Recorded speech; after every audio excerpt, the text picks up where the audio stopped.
Gilbert Arenas has beef, and you will be surprised with whom he has beef. Good evening, and thank you for joining us here at Frank Talks. There is a particularly intriguing story circulating concerning around the internet, and I think it's something that you should know. Let's get into it after this.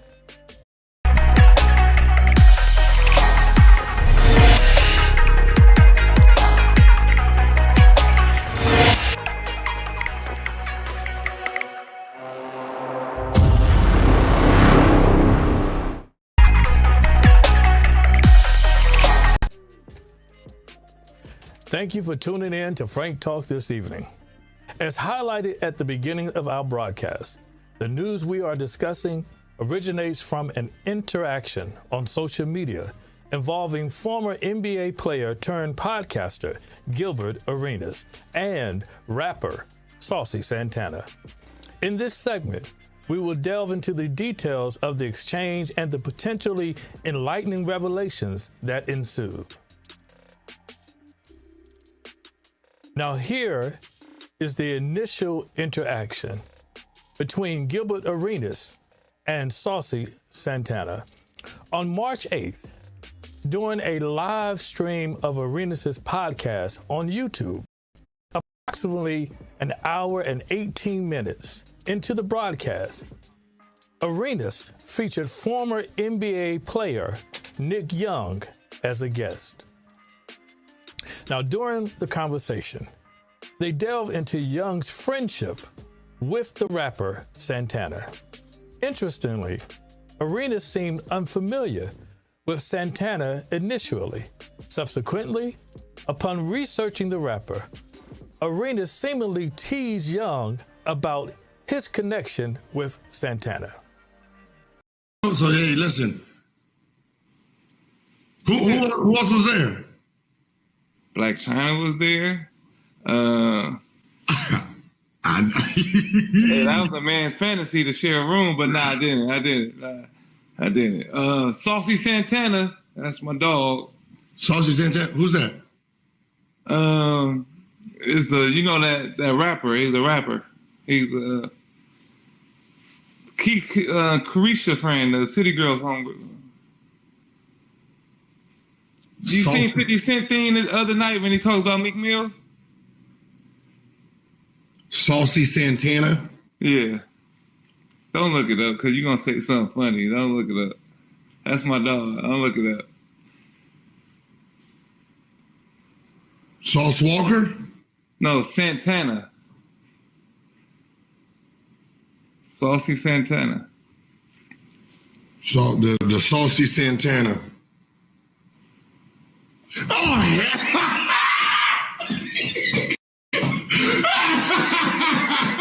that's your dog.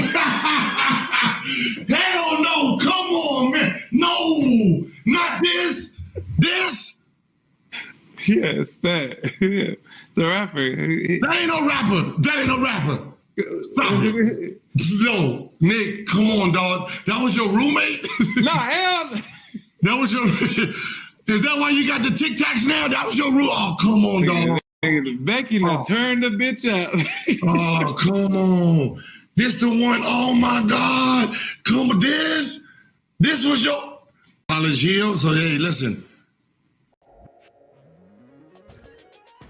This seemingly lighthearted exchange between Nick Young and Gilbert Arenas really involved into what we can now call a viral phenomenon. I don't know if you guys have been locked in, but let's watch this.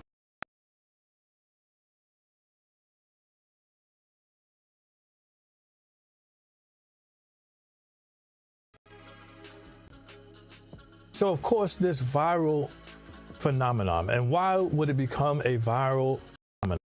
Well, the situation entailed alleges allegations suggesting that Arenas insinuated Santana and Young could not maintain a platonic relationship due to Santana's sexual orientation.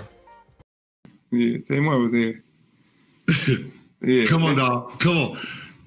I mean, listen. There was three and a half. There was 3.5 out there. It was. It was 3.5. It was.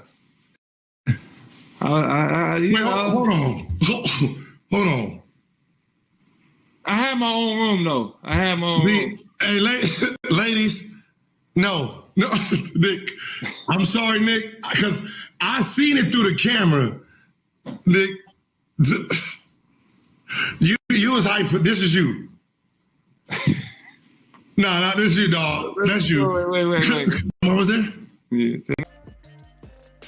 Now, once this matter concluded, the information had already reached Saucy Santana. Now, Saucy expressed discomfort at being the subject of the show, and he felt slighted simply by Gilbert's failure, get this, to recognize him as a rapper. We're gonna make this real quick for you since motherfuckers act like they don't know what the fuck going on. I don't know what the fuck was funny when you talking to motherfucking Nick. You laughing, oh, he your homeboy, he not a rapper. Bitch, I am a motherfucking rapper. That's how I make most of my motherfucking money, bitch. You better check in with your niece, your nephew, your grandma, your mama, bitch, your daughters. I don't know what the fuck you got. I don't know who the fuck you is. Bitch, tap the fuck in. Bitch, you can find a whole lot about Saucy Santana. So, Gilby, we're gonna make... Now, you've heard Saucy, and Saucy undeniably embodies his moniker. Now, encounters like these are common in our community, typically leading to little consequence. Nonetheless, this instance stands, and it stands out due to the involvement of distinct personalities, each with a level of prominence or celebrity, resulting in criticism for one and heightened visibility for the other. Additionally, with the conflict involving Gilbert Arenas and Saucy Santana, a notable, and I mean notable, revelation surfaces. Now, I am simply fascinated by the potential of viral moments, as they often serve as catalysts for thought-provoking discussions and have the capacity to unveil truths, as many perceive to have been revealed in this instance. Now let us delve deeper into this viral phenomenon. What do we know? What we can ascertain is that following Saucy Santana's response to Gilbert and Nick, both individuals made appearances on the Melly Monaco podcast. Now, if you are not acquainted with Miss Monaco, she hosts a show entitled The Pineapple Show, where she advocates for men to quote unquote shoot your shot at women interested in dating.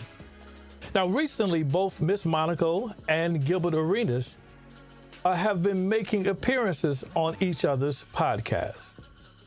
Now, during their recent collaboration, the special guest was Nick Young. Now, the interview was not only humorous, but it was also thought-provoking. It covered various topics. The audience was particularly eager to hear their thoughts on Saucy Santana's response. But that is the problem. The problem with the straight community and the gay community is if we're having an argument with each other, right? The gay, if me and Saucy was actually beefing. Yeah. Saucy's allowed to say what the whole dictionary is open to him, right? Yeah. He can say whatever he wants to me as a straight man. If I say anything that seems offensive, I'm canceled. They get to play victim now. Yeah. That's the only problem. Mm-hmm. That's the only problem. Like I had an argument with. They get to pull that. Yeah, they get to pull the gay card. You bullying me? Yeah, they get to do that. Like I was in the beef sector arguing, or not arguing, watching a gay dude up there, a tyrant at that. Every straight dude that got up there, the first thing the dude said, "Why you up here? Do you suck dick? Are you gay? Huh? Do you gobble?" Like, yo, you can't do that. Yeah. Because soon as someone would have said that back, they gets to play defense. Yeah. And that's the only thing why I'm I trying do. to find the words. It's hard for me to find the words. That was my only issue in that video. I'm trying to find the words, figure out what to say. It's hard. It's hard. You don't want to niggas don't want to get canceled, man. Niggas don't want to get canceled. You don't want your membership canceled? No, wait, hold on. So wait. You got a membership? Yeah. I'm talking about life membership, not a gay membership. Like someone's like, yeah, you're gonna get canceled. Yeah. Are you scared of being canceled? No, I didn't apply. Yeah. I didn't apply to the community, so I don't have. I didn't fill out an application. No, but like. I didn't fill out. No, what I'm saying is I didn't fill out an application. You so really gotta be like tiptoeing around that conversation. Not necessarily. What I'm saying is you can't cancel me if I'm not part of the community. So like I don't get I don't get invited to the parade and the awards, right? So when my name come up, they're gonna be like, yeah, Gilbert Arenas. Yeah, Who you get cancel. invited to the parade? So. You know, like when you're trying to get into like a club and a membership, you gotta wait. You got a waiting list. Yeah. Is that how they work it? Like you gotta submit your order in. Like what? How does that work? I don't know. Baby, we're gonna make this real quick. I'm like, I didn't apply. So See what happened to Dub Baby? What's Dub Baby? you can't cancel me. I didn't fill out no paperwork yet. Right. What's the brochure? Is this like the army? So what do I gotta do to get this situation? Do I gotta call Santana for y'all? What I got? Yeah. But that is the problem. Now that you've seen the clip, could it be accurate that the regulations concerning interaction favor the group under protection, as mentioned by Gilbert Arenas? Is there validity to the notion of an existing victim card? My question, have you ever resorted to playing the victim card? Is it equitable for the protected group to have the ability to act defensively and offensively? And are we still engaging in the practice of canceling individuals 2024? Now, it seems that Gilbert Arenas is questioning the established norms, a move that could potentially jeopardize his standing in the public realm if certain factions would have their say. Now, while watching this podcast, one cannot help but admire the hosting prowess of Melly Monaco.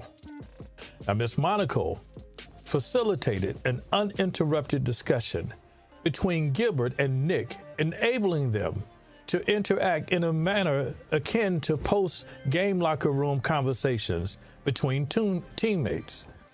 Now, this approach deserves commendation as it revealed the genuine depth of their convictions and of their beliefs. Now, what are their beliefs, or more specifically, what are Gilbert Arenas's beliefs? That's why I said it's We need to do real, like for real. No more joking. Yeah, no more joking. Let's try. The issue is that because the gay community is always on the defense, but they want to be equal, that is actually a contradiction in itself. You can't say you want equal and then you play defense on any time somebody talks. So we laughed, ha, ha, ha, ha. And then the response is, you're gay, you want this booty and all this stuff, and that's acceptable. So you can't be offensive and victim, right? To be equal, you have to be able to laugh, you gotta be able to cry. You can't play a victim trying to be equal. Mm-hmm. That's what I'm saying, like, I can say something to him, and he can say, suck my dick, you gay, you want to fuck me because you gay, and you get to throw out, they can call me the fag word. Mm-hmm. Like, think about it. If I call a gay person a fag, offensive, gay bashing, a gay person can call a straight man a fag, and it's perfectly. Now, it is imperative to consider Gilbert's perspective. Let us delve a bit here into his statements. It is valid to claim equality, or is it valid to claim equality and then retreat behind a defensive stance when confronted with behavior that is deemed unfavorable? Furthermore, is it plausible for an individual to act offensively yet position themselves as the victim? I believe the podcast's pivotal moment arose when Gilbert shifted towards a more solemn tone and he courageously expressed his convictions to those in authority.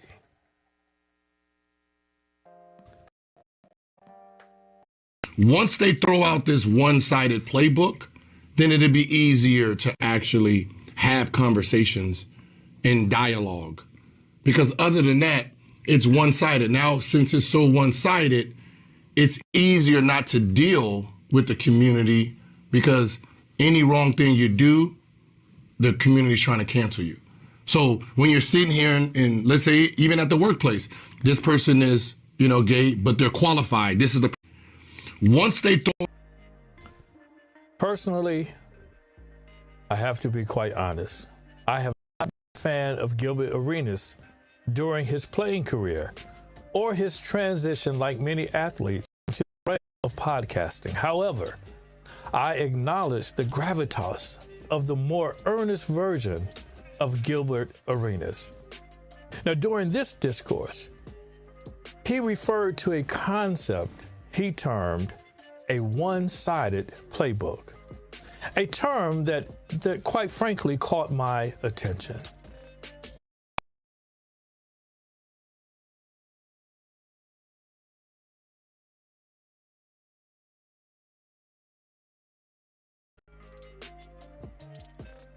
Now listen, ladies and gentlemen, when considering the concept of a playbook, it is often associated with sports terminology. The idea of a one-sided playbook typically invokes thoughts of technical devices and equipment designed to shield one from seeing the opposite side. However, in this context, there may be a more profound implication. Is it possible that Gilbert Arenas is suggesting a strategic agenda employed by a particular privileged group to influence society into embracing a reality that primarily serves their interests over those of others?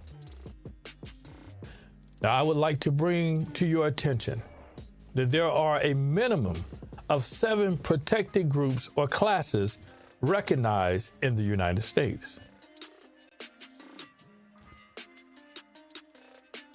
Now, these groups encompass race, color, religion, national origin, or ethnic background, gender, familial status, and mental or physical disability.